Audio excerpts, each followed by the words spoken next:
Giant skeletons of enormous size discovered in New Mexico, according to a New York Times article from 1902.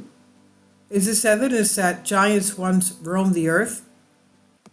Researcher Graham Hancock coined the phrase, "We're like a species with amnesia," and it's true. Despite the fact that it seems the story of human history is well uncovered, every single year there are new discoveries made that challenge what we once held to be true. In some cases, there are discoveries which are concealed from the general public for various reasons. A great example of that would be the black budget world. And there seems to be the amazing discoveries that are completely ignored by mainstream media. And most of these discoveries would shake the foundations of human history. Another great example are the bodies recently discovered in Nazca, Peru. These were the ones that, for example, were shown at the Mexican Parliament. Three-fingered humanoid beings, physical anatomy is far different from that of a human. Another example would be the stories regarding intelligent ancient civilizations, like the lost Atlantis, for example, which many scholars now believe to have actually existed.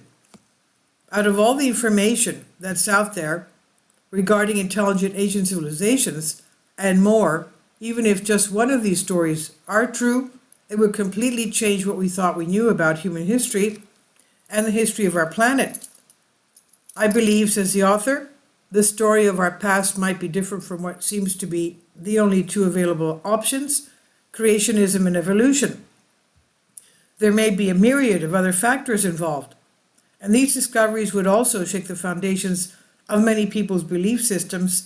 The human race has been kept from so much information and forced into a specific worldview that's designed to benefit the 1%. And in today's day and age, it's always best to keep an open mind, especially when new information is constantly emerging for those who are curious enough to actually look, which challenges the old. And what about giants?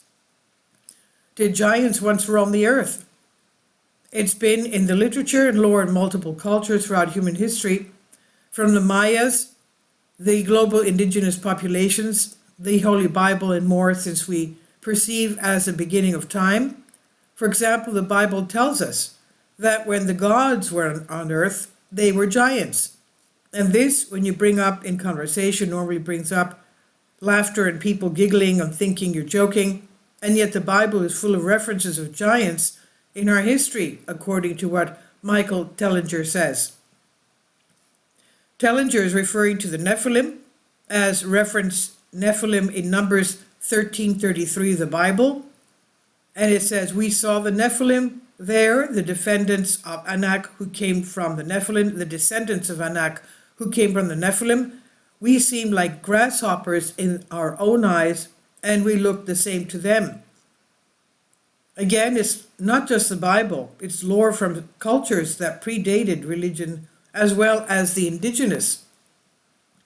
Tellinger is a renowned author and politician who's made several groundbreaking discoveries regarding lost ancient civilizations that once roamed the earth, and there are several examples of physical evidence which exists to support the idea that giants once roamed the earth.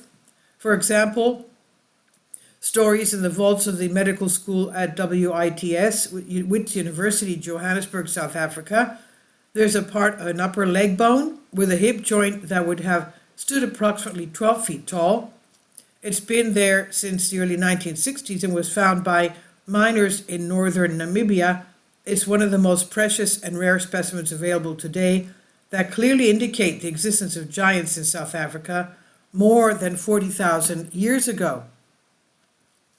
Apparently, in 1888, the Smithsonian, a United States government military-led organization at the time, sent a team of archaeologists to South Charleston Mound, and according to the official report, the team discovered a number of giant skeletons, and they ranged from 7 to 9 feet tall. Some of them had a compressed or flat type head, which would resemble similar skeletal characteristics to those found in Egypt and South America. Whether or not this is fake news is highly debated, as there's a lot of evidence to suggest it's not. And the list goes on, and what's interesting is an article published in New York Times 1902 that also deals with the subject. And the article goes on to describe two stones with curious inscriptions. And underneath were the bones of a body that could not have been less than 12 feet in length.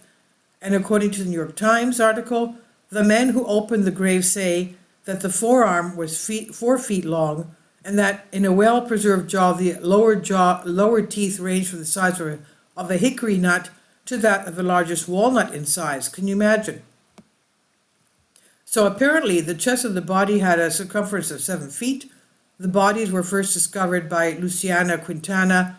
It was on his ranch that these specific bodies were found, according to the article. Quintana, who has uncovered many other burial places, expresses the opinion that perhaps thousands of skeletons of a race of giants long extinct will be found. This supposition is based on the traditions handed down from the early Spanish invasion that have detailed knowledge of the existence of a race of giants that inhabited the plains there of the United States, of what is now the eastern New Mexico. Indian legends and carvings also in the same section indicate the existence of such a race. And another New York Times article about skeletons discovered in 1885, going back still further. In 1774, settlers found that what they called the Giant Town, the town of giants, which housed several gigantic skeletons, one being an 8-foot-tall male. In addition to the humans, let's remember at that time, people were basically 4.5 to 5 feet tall. I had gone into, when I visited Boston, we had gone into the Mayflower ship, which was not the original. It was built 25% bigger than the actual Mayflower ship. And we still had to, bow in order to walk in among the underneath the decks. That's how small it was. So you can understand how short the people were of the 15th, 16th century. They were quite short. Now, in addition to the human skeletons found in New York State, there's also the famous case of the Cardiff giant, a white alabaster-like statue of an 11-foot man who showed an exposed penis and hieroglyphs inscriptions. The statue caused a worldwide sensation and was exhibited in New York City to thousands of paying customers before it was declared fake by the New York newspapers, despite the fact that scholars from Harvard and elsewhere insisted that the statue was genuine, according to Richard Dewhurst. Dewhurst is an Emmy Award-winning writer, and he's a graduate of NYU with degrees in journalism, film, and television. He's written and edited for the History Channel, the Arts and Entertainment Channel, PBS, Fox Television, and others. He himself is well researched, and you can read his article on the topic here, The Ancient Giants Who Ruled America. And the story of human history, we even have details from ancient Greece claiming that the heroes of the Trojan War were giants as well. Hector's shield had to be carried by 5 men. It was so huge and heavy. Now, as mentioned earlier, we don't really know the full story of human history. And when new evidence and information pops up, either from the past or today, which challenges the current accepted framework, it seems like people lose their minds. What we have today, in large part, is dogma instead of actual fact. And with all of the discoveries being made, and all the discoveries that have been made, which mainstream media ignores, we are clearly not being told something about the true origins of humanity. The idea that a powerful group of people protecting their interests by suppressing information in multiple fields is unsettling. So for a planet and its people to live to thrive, it must live in complete transparency. And this is on Collective Spark by Arjun Walia of Collective Evolution. Please leave your comments, and thank you for your support. Please support my Patreon account. The daily posts are 5 videos daily, and they are totally different from what I have on my YouTube channel.